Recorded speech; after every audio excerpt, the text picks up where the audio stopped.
जय हिंद दोस्तों, welcome to ज्योतिर्मय। दोस्तों, आज हम स्वागत करेंगे थिंक लाइन से हिमांशु भट्ट जी का। सर, आपका बहुत बहुत स्वागत है। नमस्कार, प्रणाम हरिमोहन जी। थिंक लाइन एक रिनॉन्ड बहुत अच्छा, जिसे कहते हैं बहुत अच्छा एनालिटिकल चैनल है जो नेशनल इंटरनेशनल इश्यूज पर अपने एनालिटिक्स रखता रहता है और हिमांशु सर उसके फाउंडर है। सर, बहुत बहुत धन्यवाद ऐसा एक चैनल हमें देने के लिए। भारत के लिए बहुत अच्छा काम कर रहा है। Thank you sir. सर, एक टॉपिक है कि कतर के जो अमीर हैं, अभी मोदी जी अमेरिका से आए और पीछे पीछे एक खबर आई कि बेबी ड्रिल समथिंग इस तरीके का एक स्टेटमेंट आया। कल हमने इसके ऊपर वीडियो करी है। अब ड्रिल बेबी ड्रिल हुआ ही था कि उसके जस्ट बाद एकदम से अभी ये खबर आ गई है कि भाई कतर के अमीर भारत आ रहे हैं। पहले तो ये दौरा मेरे हिसाब से कुछ था नहीं, कोई शेड्यूल बहुत जल्दी से नहीं था। मतलब मुझे ऐसी इंफॉर्मेशन नहीं है। मैं ये कह नहीं सकता है कि शेड्यूल था या नहीं था, क्योंकि मुझे जहां तक मैं नजर रखता हूं मुझे ऐसी इंफॉर्मेशन नहीं है कि शेड्यूल था। अब जब ये कतर का दौरा शेड्यूल नहीं था तो अब क्या हुआ कि ये शेड्यूल हो गया है।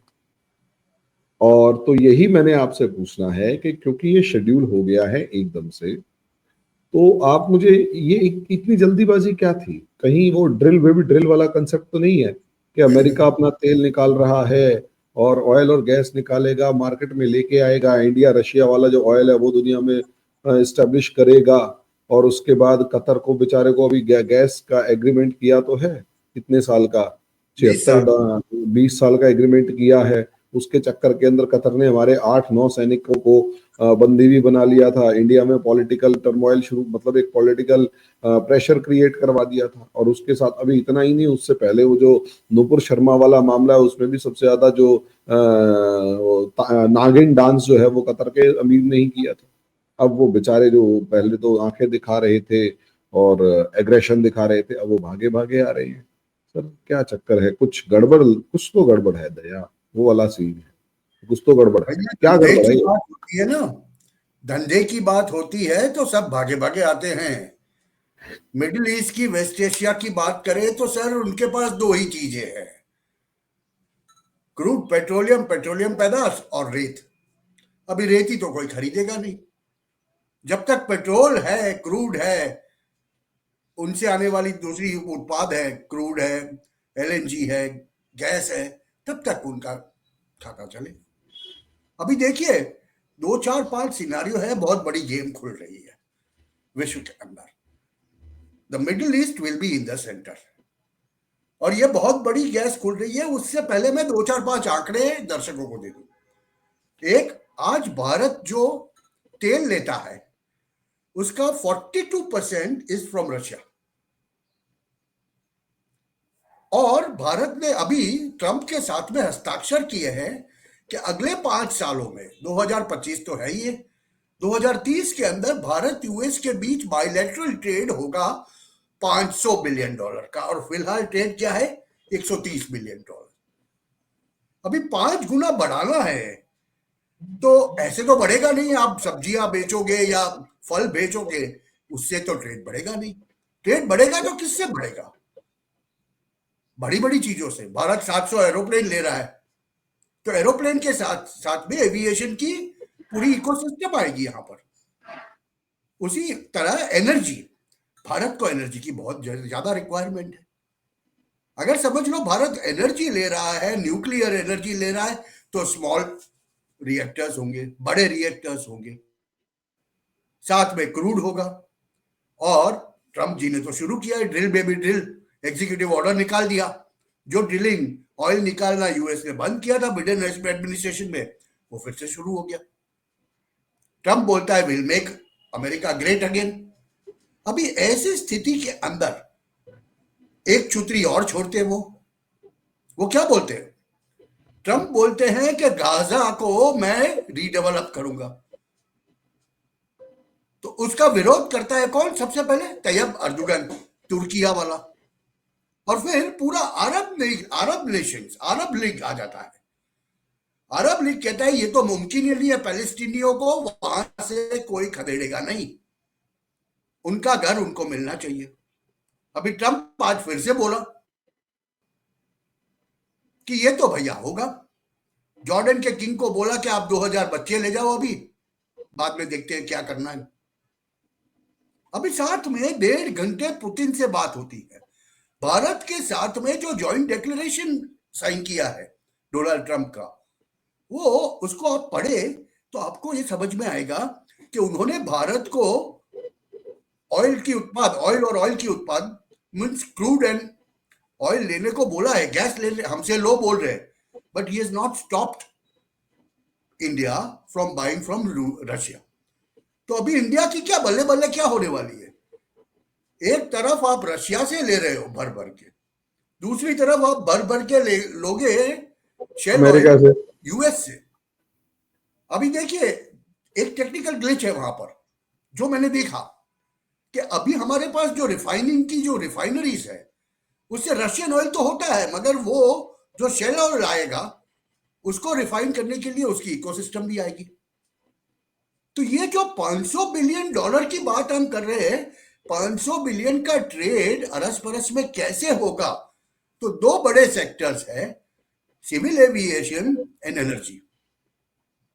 अभी देखिए एनर्जी के अंदर ये दो सप्लाई चेन, इसका मतलब सीधा सा हो गया कि अगर 500 बिलियन का ट्रेड भारत और यूएस के बीच में होता है, मतलब इसमें मार किसको लगने वाली है? एक तरफ चाइना को, दूसरी तरफ यूरोप को। तो चाइना और पाकिस्तान की सिट्टी गुल हो गई है ये आंख पढ़ के कि भैया 500 बिलियन कैसे होगा? मगर यहां पर कोई एक प्लान चल रहा है सर वो 500 बिलियन से मैं एक चीज थोड़ा सा कहना चाहूंगा, वो 500 बिलियन का एक बड़ा हिस्सा चाइना से छीन के आएगा। हाँ, बड़ा वही तो बात है ना, क्योंकि चाइना का भी तो अप्रोक्सीमेट उतना ही ट्रेड है ना इंडिया के साथ, वो अमेरिका के साथ अप्रोक्सीमेट 500 या 700 मिलियन का, 650 बिलियन तकरीबन, 650 बिलियन का। उसमें 500 बिलियन अगर इंडिया का कैप्चर कर जाएगा तो चाइना के पास क्या बचेगा? ये बेचारे इससे भी दुखी है, काफी दुखी है। तो ये गेम अब चल रहा है। एक तरफ ये अरब नेशंस जिंदा है खाली पेट्रोल डॉलर के ऊपर, उनके पास और कुछ नहीं है, वो बात बराबर समझ लिया। दूसरी तरफ ये विरोध कर रहे हैं गाजा को डेवलप करने के लिए, बोलते हैं नहीं वहां तो पैलेस्टीनियन ही रहेंगे।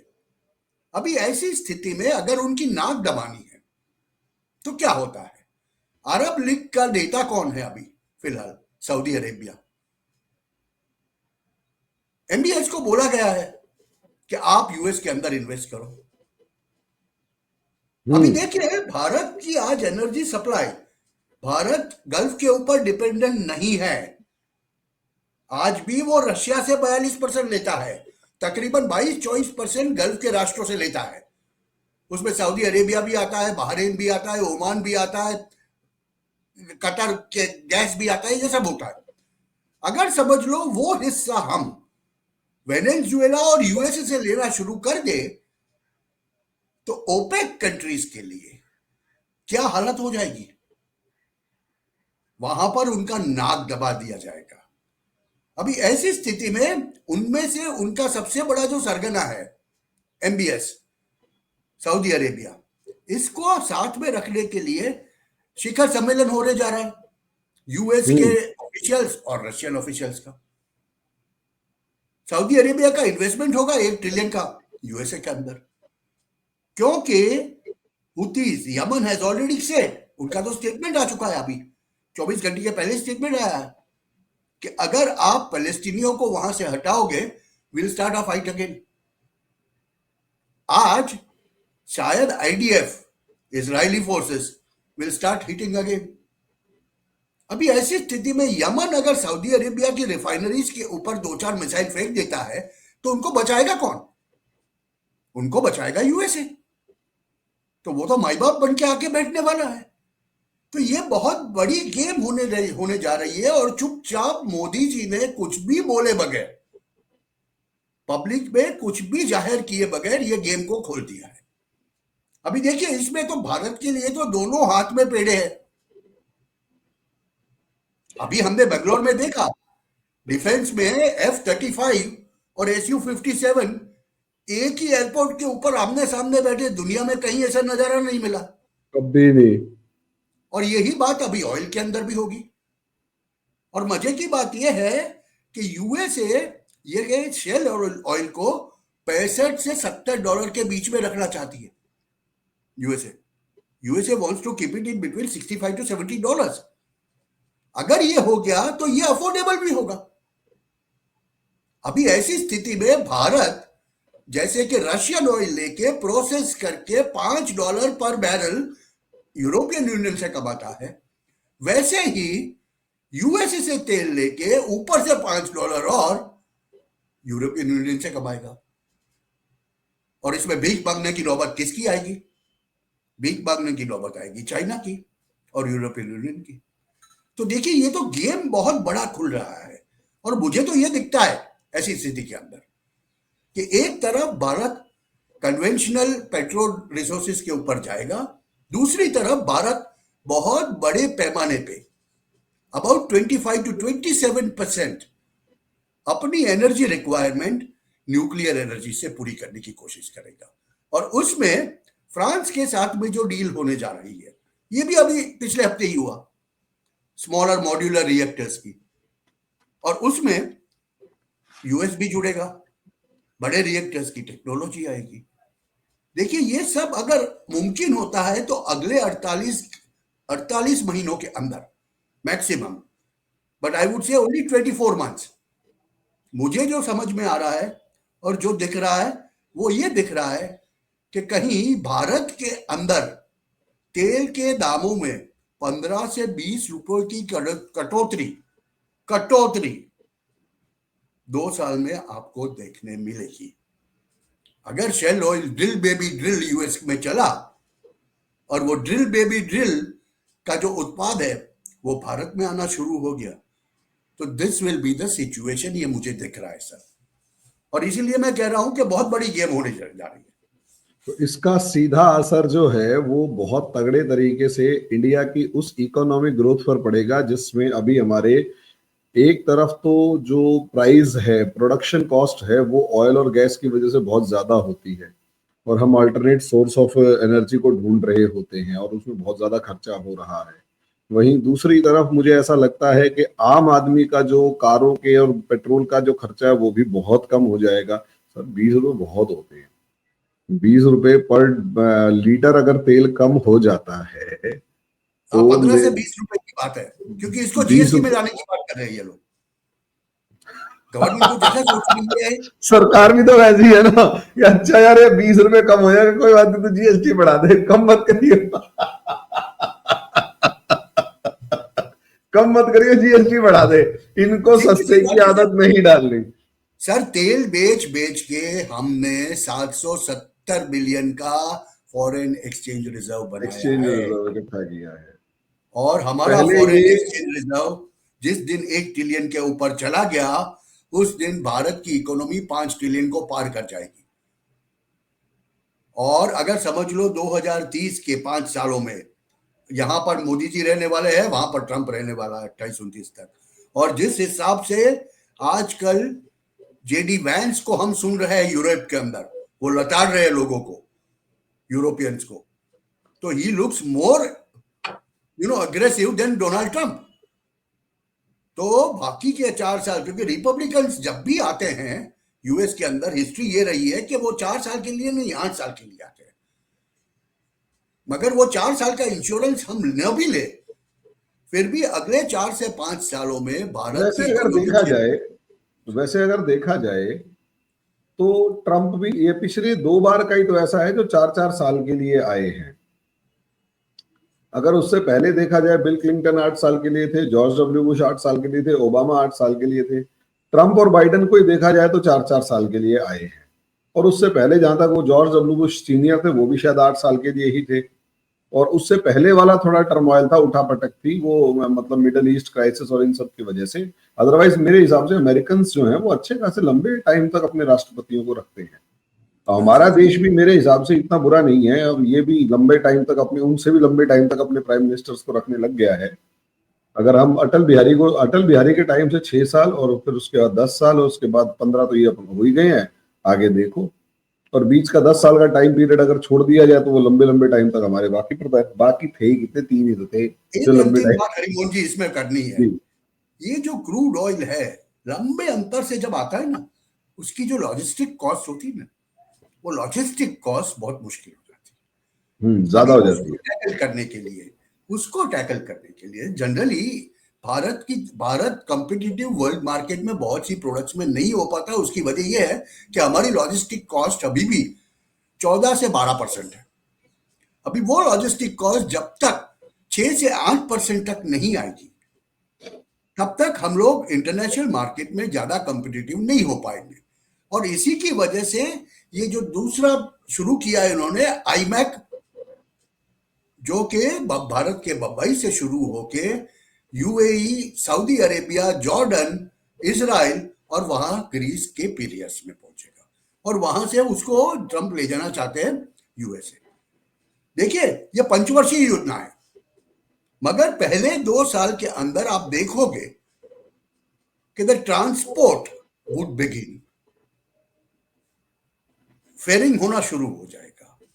और जब फेयरिंग होना शुरू हो जाएगा तो पेट्रोलियम, क्रूड और गैस, ये तब कतर के अमीर को जो बुलाए ना, 20 साल का गैस का सौदा तो किया है, मगर नुपुर शर्मा के वक्त पे जो इन्होंने बयान दिए थे उसको हम भूले नहीं अभी तक। तो उसको अभी बोल दिया जाएगा, भैया यूएसए ने बोला है हमें गैस दे रहे हैं, आपके गैस की जरूरत नहीं पड़ेगी, ये साल तो ठीक है, अगले साल भी ले लेंगे, नहीं उसके सर, ये बाद। बड़े प्यार से बोलेंगे सर, मेरे हिसाब से गुजराती स्टाइल में बोले, बड़े प्यार से कैसे नहीं, बोलेंगे? मोदी जी कभी किसी को डांटते नहीं है भैया, मैं वही तो चीज कर रहा हूँ ना, प्यार से ही बोला वो जाता है। प्यार से जो बोला जाएगा। सर देखो, actually I am from Haryana, तो हरियाणा में तुम कह दिमाग मत खराब कर, चल यहाँ से। हाँ, मतलब एक बड़ा ये वाला स्टाइल होता है, क्योंकि वो बुद्धि में समस्या रहती है। आप बड़े प्यार से बोलेंगे, तो एक बार बंद करके बताइए कैसे बोलेंगे गुजराती स्टाइल में?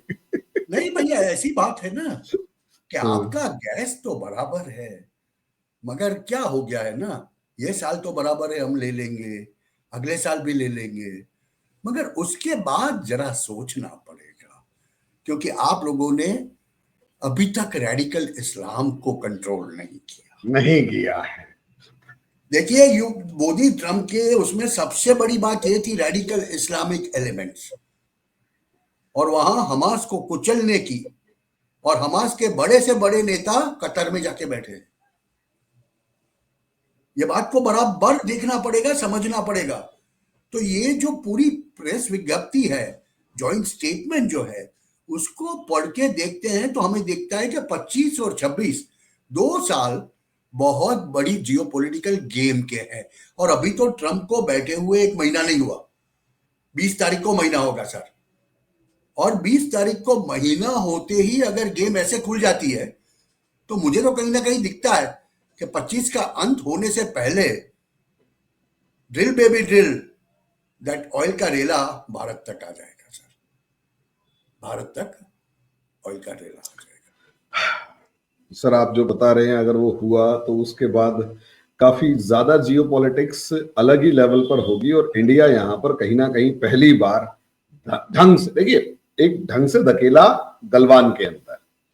और 21 अक्टूबर 2024 को जो खबर आई थी ना, वो दिल को ऐसे सुकून दे रही थी कि हाँ, हमने चाइना को औकात दिखा दी।